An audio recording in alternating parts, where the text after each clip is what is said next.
This video goes over the new communication log of a client's profile or candidates. So either in client or candidate, when you go to their profile and you click communication log, there's these new filters. Right now, it's only going to show emails that are sent between the dates July 10th and August 9th. So between these dates, these are the only emails that are going to appear. Same with SMS log.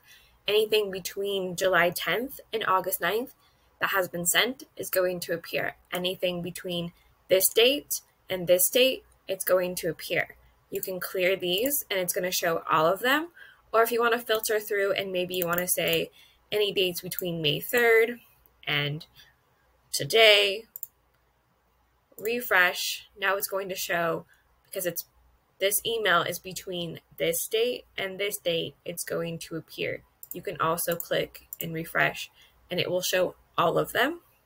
So what this is, it's a way to filter so you only see any communication or emails in this case between these two dates, and over SMS it's between these two dates.